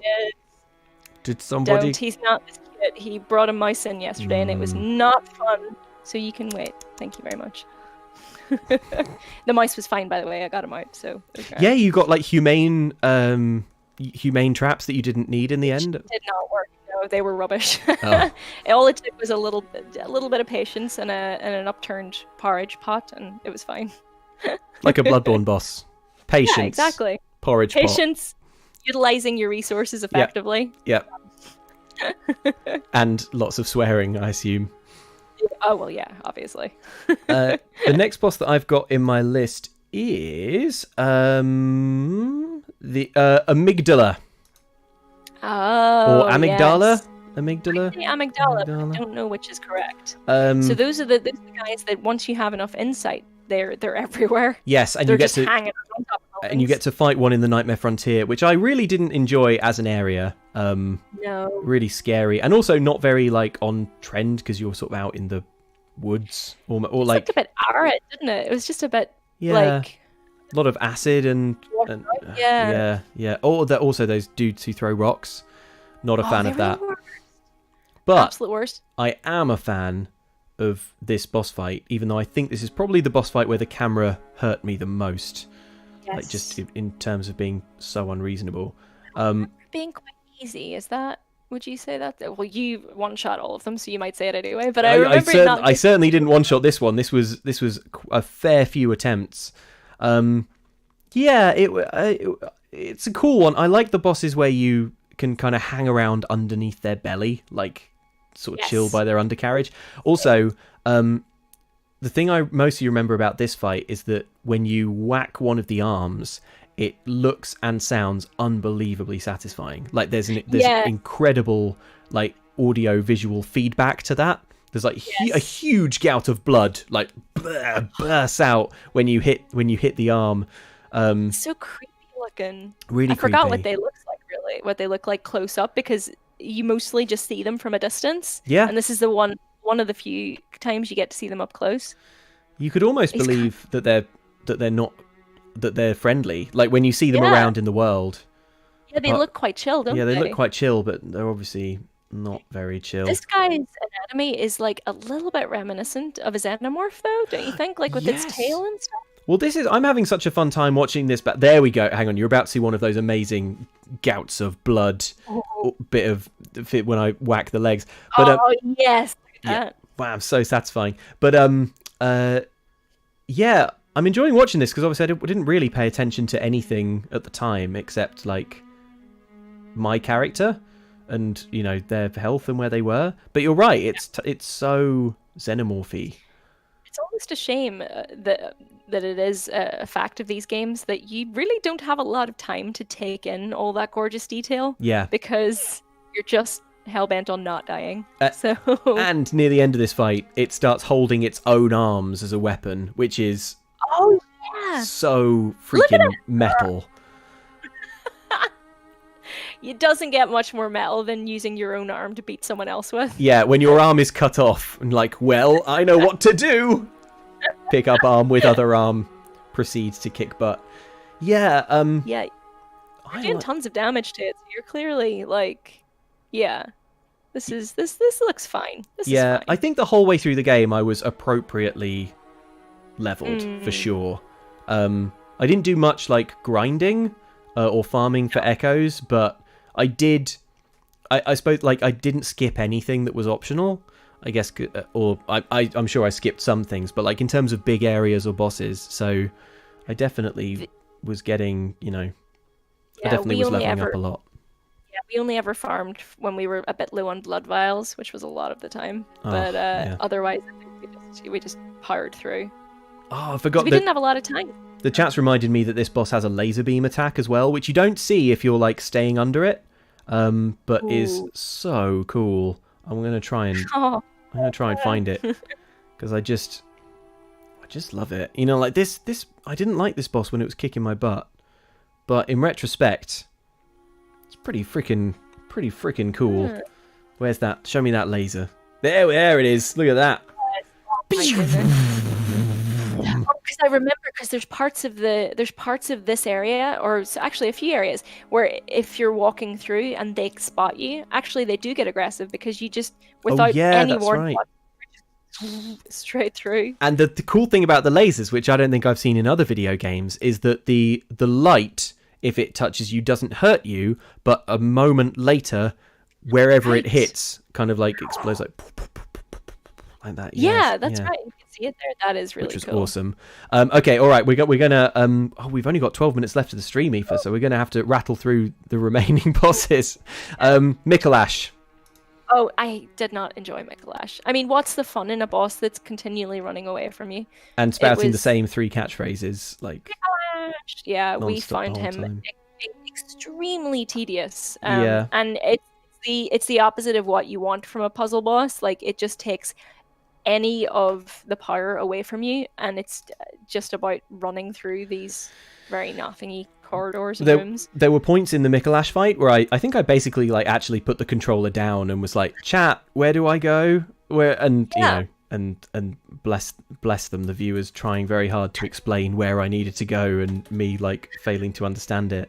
Once you get into the fight, it's kind of fun, but not exactly different stages, but you do have to let him tucker himself out a little bit, don't you? Like, you have to get him into a room where you can actually just start wailing on him. Yeah, I don't know if he runs there straight away and then you're basically lost until you find it, or if you have to kind of like chase him in there. I think you do. I don't know. I mean, the some of the voice lines are kind of iconic and meme-worthy, I guess. Meme-worthy in the way that you don't want, though, I think. Like, I think we continually made fun of Mikolash. We were like, he's just the worst kind of person who like thinks very highly of himself, but nobody else really does. Yeah, I see that. Yeah, kind of fun once you get there, but I did like that attack that he does. Is it he opens a book and tentacles come out of it? Do you remember that? Oh yeah, I'm looking at it now. I didn't clock until this point that it is a book. But that's fun. Okay. Like that, yeah, or like it's just a very eldritchy. I quite like that. And this is the point at which the game is starting to turn eldritch. So I remember being quite caught off guard. Like the first time you see an alien in the game, I'm like, the hell? It changes genre a few times, doesn't it? Yeah, there we go. Prey slaughtered. Yeah, Mikolash, fine. He was definitely. Actually, did we one-shot him? We probably didn't, but we probably should have. But again, that's mostly because you just need to figure out what you're doing and where you're going first. Yeah. Murgo's Wet Nurse is the next one that is the kind of like next boss in sequence if you're playing the game. Is that the one where you have the pram? It's like yeah. It glitched for me. I didn't get. There was like a second phase that I was supposed to get that I never got, which was fine with me. I only knew because people told me like, oh, some other stuff should have happened there. But look at how cool you look there. I got the antlers. Yeah. I thought that like the design of the boss is pretty cool though. That kind of General Grievous sort of like marching forward, covered in. She knows how to accessorize. Sword. She's wearing a lot of nice jewelry. I'm a big fan of that. Yeah. She was. I think. Yeah, like those arms. They're almost like. Yes, General Grievous, but also they kind of remind me of. Do you know the Muppets that have like. Yes. You know what I mean? Like, I know exactly which Muppets you mean. Yeah. Yeah, it looks like those arms all have like a little piece of wire, like holding them up. You know in Muppet Christmas Carol, there's like the spider that takes possession of all of Scrooge's. Exactly stuff. That one. Yeah. Oh, it's still warm. We don't pay extra for warmth, you know. Yeah, that jerk. Yeah, cool designed boss. Not a super exciting fight. No, it actually looks a lot more intimidating than it is. Yeah. I remember thinking we were going to struggle, but actually, we might have one-shotted it. It wasn't that hard. Not too tricky. No, but a nice arena, I think. Yes. Lots of space. Yeah. Important. Thematically cool. Okay, and then we've got Marta Ligarius, who we've kind of talked about a little bit before. Yeah, Marta Ligarius, absolutely a cool boss, a cool environment. Canehurst. Yeah, Canehurst is cool. I liked Canehurst. There's a lot of enemies in it that are real jerks. Yes, those ticks like hanging around outside. And I feel like with Canehurst they went from Eldritch horror just to Bram Stoker. Like they took a hard turn into Gothic, Irish Gothic at that point, which I was a big fan of. Yeah, it's cool. I like the snowiness as well. Is kind of fun. Yeah, you don't get that elsewhere. Up on the roof as well was quite nice. Yeah, and as well, like I think all of Canehurst is optional, which is absolutely bonkers considering it's such a and not just optional, but like not that easy to find. No, that's right. You do have to go through, jump through a few hoops to get there, right? Yeah, like which I would completely miss if I was playing this game like without guides and people watching and messaging me and stuff. Although I just couldn't play this game without some form of assistance because. There's so much stuff. I don't even know when people are first playing it how they discover some of these things. It is pretty amazing. I'm looking at those skull attacks now and I'm like, oh. No, yeah, that was bad. That was a bad time. Nasty stuff. Yeah. My strategy in this one was like there's a particular attack that I found quite straightforward to parry, and I was just trying to bait. For him to do that. Just trying to bait that out. I think it's a kind of like jumping attack. He looks so much like the Ice King from Adventure Time, though. It's quite distracting. He does. I'm taking the opportunity again here to actually like look around a bit. More than I was at the time, and it's and then there he goes up in the air. Did you wear his crown after that? Yeah, like for most of the game. I mean, why wouldn't you? Like it's great. Yeah, I thought this was quite a cool boss fight. I liked it. I struggled with it, and I see that you one-shotted it, and that's just made me sad. Yep. But it's fine. But there you go. But that's my secret tip is like parry that flying attack. I thought you were going to say that's my secret tip. One shot them all, and one shot. Yeah, just simply one shot them all, and you'll find you never struggle again. Yeah, I don't really know where to place this boss. On the one hand, I love it. On the other hand, not super memorable compared to some of the others. Yeah, I remember it challenging me just because it was giving us a real struggle and thinking, what if we just skipped it? We could just skip it. We could just not do it. Yeah. But it's one of those things that you're like, no, I'm gonna power through, and then you're super glad that you did. Very difficult to skip once you've like committed to trying it. Because then you're submitting to failure, and we don't do that around here. So I remember saying during this fight on the stream, like, this fight feels like Dark Souls, because you sort of like, I think this is one of the few enemies that actually you can back away from, and it's kind of a legit tactic. Like, backing away and circling around, I think was how I got through. Yeah, and you're right, that is totally Dark Souls, and it's not, the pace is definitely slower than a lot of the other boss fights up until now. Yeah. Okay, all right, that's Martyr Ligarius. Celestial Emissary. That's the I died to them. They're another one of those bosses. Wait, though, are they the lots of little guys, or are they the big guys with? And why am I thinking that they had flowers? Oh, okay. So there's two very similar bosses. There's the ones in the DLC who are the living failures. Right. Hashtag relatable. And then there's the ones that are, where are they? There they are. Yeah, the Celestial Emissary. They're smaller, but there is one big one. That's right. Yeah. Yeah. Really irritating boss fight. This, absolutely joyless, and nothing to recommend it in my opinion. No. Oh, look at them there. They're just annoying. It's just that they don't deserve to be there. This is another one of those bosses that like people joke about, and like I was getting like, stick for dying to it, but I found it really hard.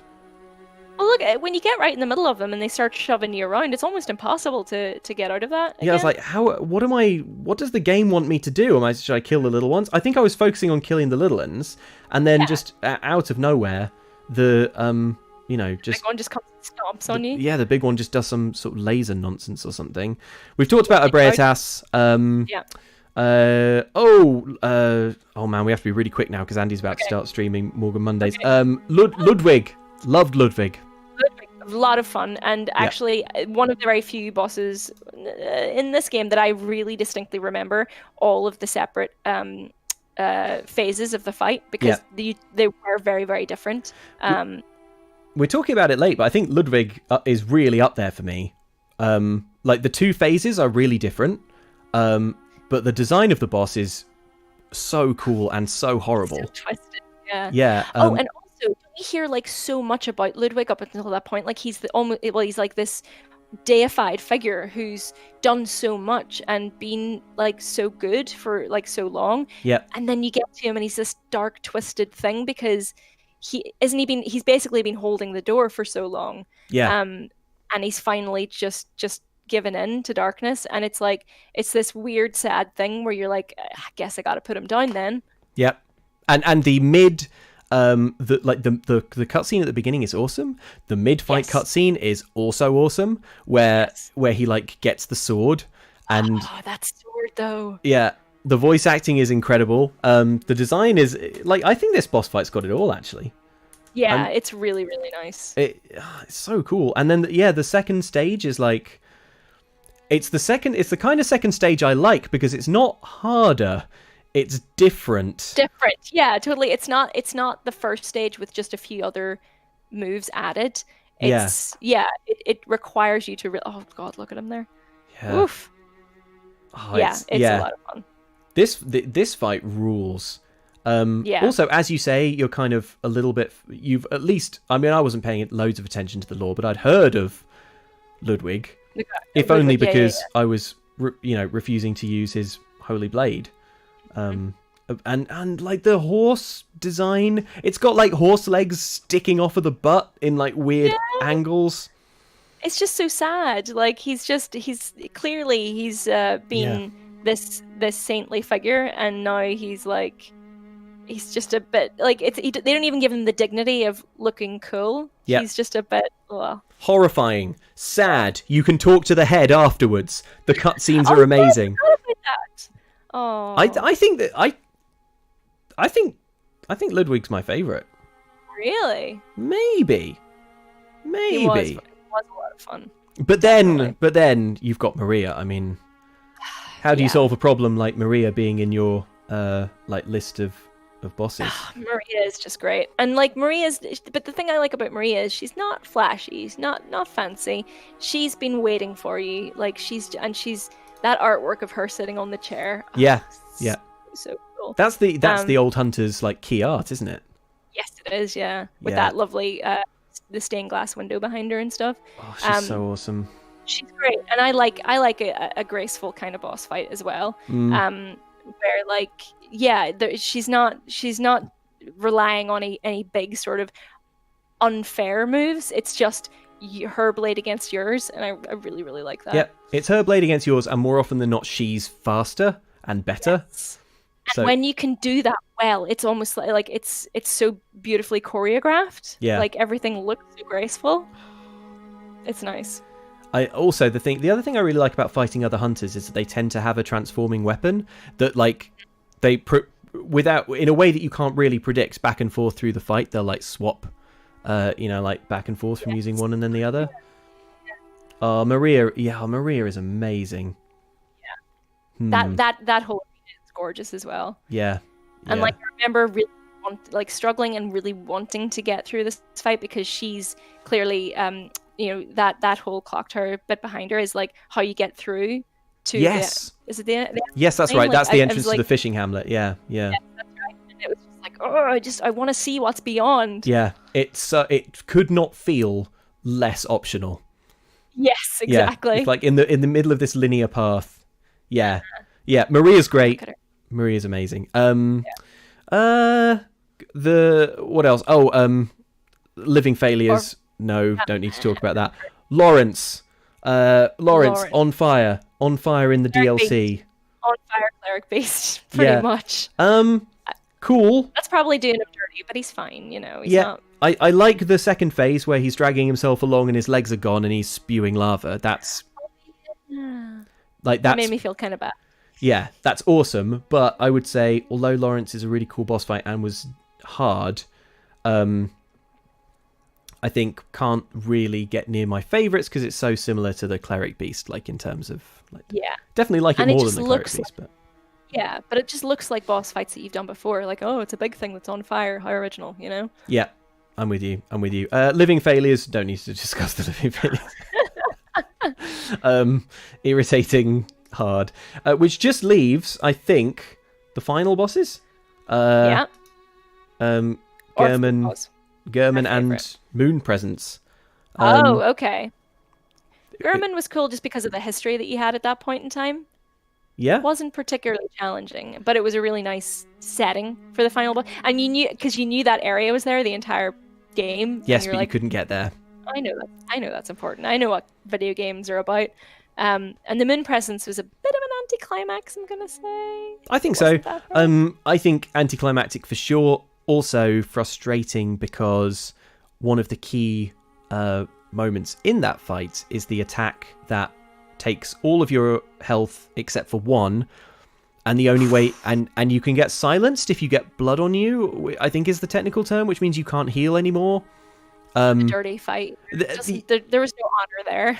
It's like there's a lot going on and it's not super clear what you should be doing. I basically just hacked, sort of button mashed, got in a few dodges, button mashed, did that a few times, and we were there. Like, don't get me wrong, the feeling when nothing felt as good as when that thing went down, because I knew it was the last thing and it was like, oh my gosh, that's it, it's done, there's nothing more to do. That felt incredible, but I thought Gehrman was a cooler fight. Yes, definitely. Well, Gehrman was just like, oh, the betrayal, the hurt, because he gave you quite a difficult ultimatum, right? It was, you have to give in. You have to fight him, or what was the third option? Or the third option comes. I think you have the option to refuse. He says like, "Hey, you've done really well. It's time for me to send you home. You're free from the nightmare," and you have to refuse to get the boss fight at all. You're all right.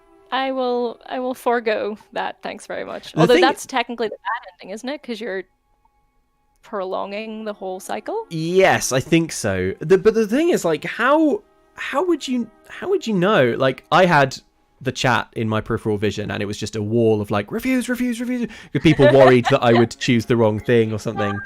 Ending. Yeah, exactly. Which, you know, didn't happen.